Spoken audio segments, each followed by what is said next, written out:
చేసేది. ఈ 2 రెఫరెన్స్‌లు ఉన్నాయి. ఈ 2 రెఫరెన్స్‌లను బట్టి నేను చెప్పాను. ఉత్తరాన ఉన్నటువంటి వంశం పండిత్ జవహర్లాల్ నెహ్రూ గారి యొక్క వంశం. వారి కుటుంబ సభ్యులు ఇప్పటి వరకు దేశాన్ని ఎక్కువ కాలం పరిపాలన చేశారు.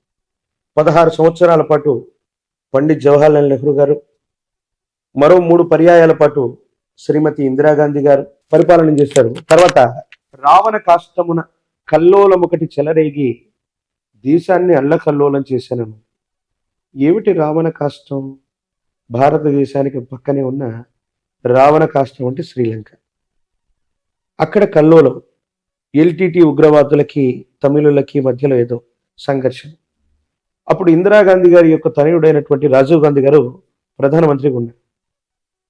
ఈయన ఆ దేశానికి సంబంధించి ఎల్టీటీ ఉగ్రవాదులకి వీళ్ళకి మధ్య జరుగుతున్న సంఘర్షణలు ఆయన కలుగు చేసుకోవటం వల్ల రావణ కాష్టమున కల్లోలము చెలరేగి దేశాన్ని, మన భారతదేశాన్ని అల్లకల్లోలం చేసే కుట్ర ఒకటి జరిగింది.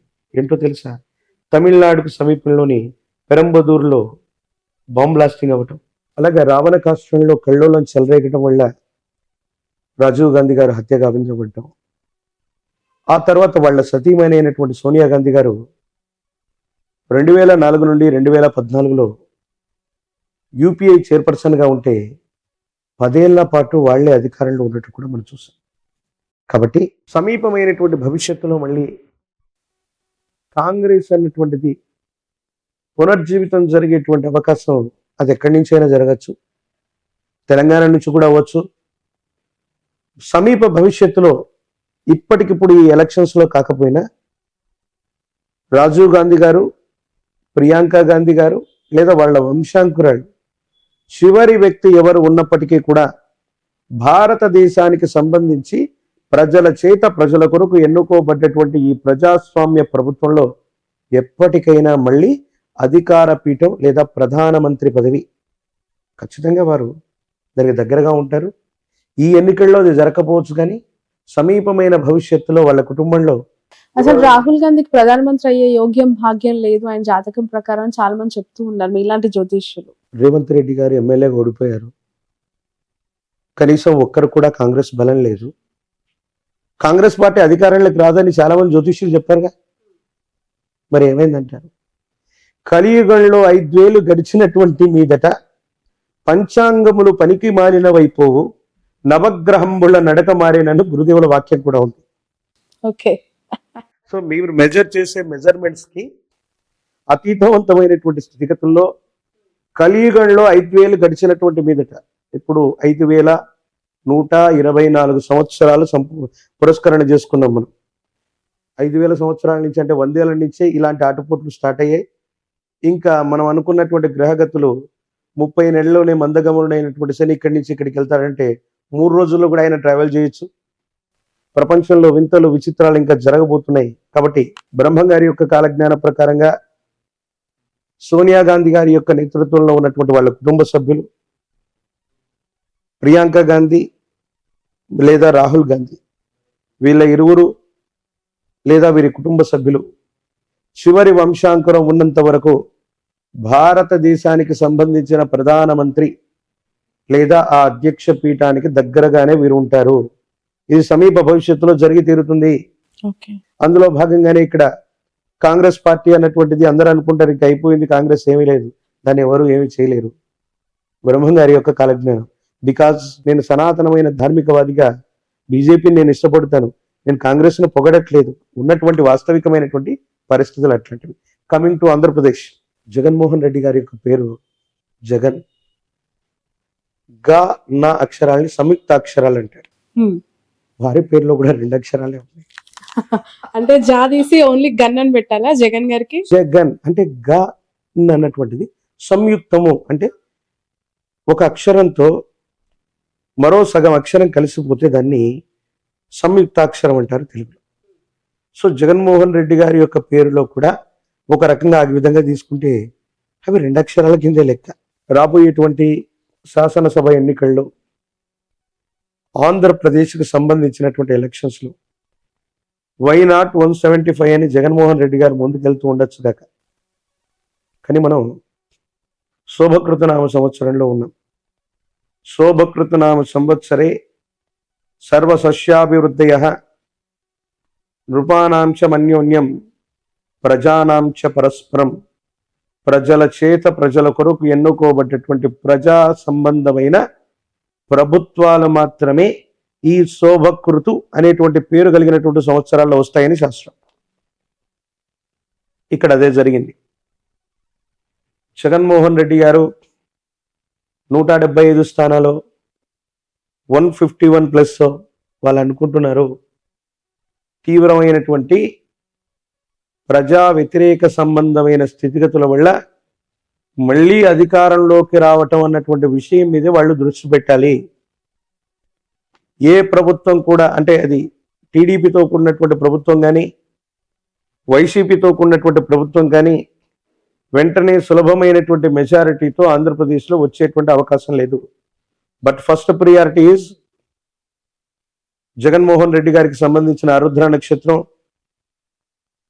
కాలజ్ఞానానికి సంబంధించినటువంటి స్థితిగతులు, దేశ కాలమాన పరిస్థితులను బట్టి చూస్తే ఆ ప్రభుత్వం బోటాబోటీ మెజారిటీ, అంటే కనీస మెజారిటీతో కంటిన్యూ అవ్వటానికి కొన్ని ప్రత్యేకమైన ఎక్కువ అవకాశాలు ఉన్నాయి. విపక్షాలుగా చెప్పుకోబడుతున్నటువంటివి జనసేనతో కూడినటువంటివి. ఆయనది శ్రవణ నక్షత్రం. పవన్ కళ్యాణ్ గారు సమీపమైన భవిష్యత్తులో తప్పకుండా అమాత్యుడు, మంత్రి, అది ముఖ్యమంత్రి అవ్వండి, కేంద్ర మంత్రి అవ్వనివ్వండి, అమాత్యుడు అన్నటువంటి స్థానానికి దగ్గరగా ఆయన జాతకం ఉండబోతుంది. తెర మీద బొమ్మలు గద్దెనెక్కారన్నటువంటి గురుదేవుల యొక్క వాక్య సాక్షిగా పవన్ కళ్యాణ్ గారు సమీపమైన భవిష్యత్తులో, అది ఈ 5 సంవత్సరాల్లో కూడా అయి ఉండొచ్చు, ఈ రాబోయేటువంటి 5 సంవత్సరాల్లో కూడా అయి ఉండొచ్చు, ఖచ్చితంగా వారు ముఖ్యమంత్రి లేదా ఆ స్థానానికి దగ్గరగా ఉన్న అమాత్యుడు ఆ స్థానాన్ని అధిరోహించేటువంటి అవకాశం కూడా తప్పకుండా ఉంది. మొదటి ప్రాముఖ్యతగా వైఎస్ జగన్మోహన్ రెడ్డి గారి యొక్క నేతృత్వంలో ఉన్నటువంటి వైసీపీ ప్రభుత్వం బోటాబోటీ మెజారిటీతోనైనా మళ్ళీ అధికారంలోకి రావటానికి కొంత ఎక్కువ అవకాశాలు ఉన్నాయి. అవకాశాలు జగన్ ఉన్నాయంటున్నారు, పవన్ కళ్యాణ్ గారికి కూడా లేకపోలేదు అంటున్నారు. ఎలా అవును. సాధ్యం అవుతుంది? వైసీపీ ప్రభుత్వం వస్తుంది, అవకాశం ఉంటే జగన్మోహన్ రెడ్డి గారితో పవన్ కళ్యాణ్ గారు కలిసి పనిచేయకూడదా? అవకాశాలు ప్రస్తుతం ఏపీలో కనిపిస్తున్నాయి. ఒకవేళ జగన్మోహన్ రెడ్డి గారి యొక్క ప్రభుత్వం బోటాబోటీ పెట్టుకున్న చెప్తా, 2009 సంవత్సరంలో ప్రజారాజ్యం పార్టీ వచ్చింది. దేనికి వ్యతిరేకంగా వచ్చింది? ఈ ప్రాంతీయ పార్టీ దేశంలో అధికారంలో ఉన్నటువంటి కాంగ్రెస్ కి. అందరూ చిరంజీవి గారి యొక్క జీవితాన్ని, రాజకీయ జీవితాన్ని గొప్ప ఫెయిల్యూర్ అంటారు. నేను చెప్తాను అది చాలా సక్సెస్ఫుల్. అది ఎవరికి సాధ్యం కాని అంశాన్ని ఆయన చేశారు. ప్రజారాజ్యం పార్టీ పెట్టారు, ఎమ్మెల్యే అయ్యారు 5 ఏళ్లలోనే, అంటే పెట్టిన వెంటనే ఎంపీ, రాజ్యసభ అయ్యారు, కేంద్ర మంత్రి కూడా అయ్యారు. 5 సంవత్సరాల తర్వాత పార్టీ విలీనం అయింది. ఎన్టీఆర్ గారు కూడా ఇటు దేశంలో ఇటు రాష్ట్రంలో చక్రం తిప్పగలిగినటువంటి స్థితి ఎన్టీఆర్ గారికి కూడా లేదు. పార్టీ పెట్టారు, ముఖ్యమంత్రి అయ్యారు అంతే. కానీ చిరంజీవి గారు పార్టీ పెట్టినటువంటి నేపథ్యంలో జగన్మోహన్ రెడ్డి గారు బయటికి వెళ్ళిపోవడం వల్ల కాంగ్రెస్ ప్రభుత్వం మైనారిటీలో పడితే కిరణ్ కుమార్ రెడ్డి గారు ముఖ్యమంత్రిగా ఉండడానికి కారణం చిరంజీవి గారు అయ్యారు. అటు దేశంలో ఉన్నటువంటి యూపీఐ కూటమిలో కూడా మిత్రస్వామ్యంగా వాళ్ళు ఉన్నారు. అటు దేశంలో రాష్ట్రంలో 2 గవర్నమెంట్లో పనిచేసి 5 సంవత్సరాల తర్వాత వాళ్ళు విలీనమైపోయారు కాంగ్రెస్లో. జనసేన పార్టీ అవసరం కూడా రేపు పొద్దున్న తెలుగుదేశానికే కాదు, వైసీపీ అవ్వచ్చు, వైసీపీ బోటాబోటీ మెజారిటీతో ఏదైనా ప్రభుత్వాన్ని ఫామ్ చేసి సమీపమైన భవిష్యత్తులో ఏవైనా ఇబ్బందులు ఉన్నప్పుడు అది పవన్ కళ్యాణ్ గారికి సంబంధించిన పార్టీకి సంబంధించిన ఎమ్మెల్యేలతో, ఇప్పుడు జనసేన ఎమ్మెల్యే వైసీపీతోనే కలిసి ఉన్నాడుగా. 151 మంది ఎమ్మెల్యేలు వైసీపీ వాళ్ళు అవుతే ఆ +1 2 3 4 5లో మొట్టమొదటి జనసేన ఎమ్మెల్యే కూడా వీరితోనే కలిసి ఉన్నారు. శాశ్వతమైన శత్రువులు మిత్రులు రాజకీయాల్లో లేరంటూ ఉంటారు.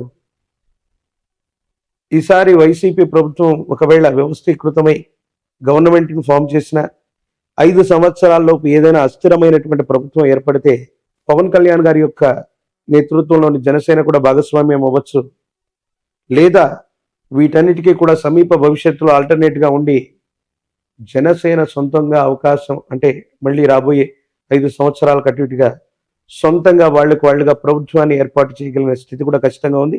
ఖచ్చితంగా పవన్ కళ్యాణ్ గారు జీవితకాలం అంటే మళ్ళీ ఎక్కువ ఏళ్ళు అనుకునేరు, 5 సంవత్సరాల కాలానికి అటు ఇటుగా. చాలా మంది ఆయన జాతకం గురించి ఏదో చెప్తున్నారు. ఒక్క రోజు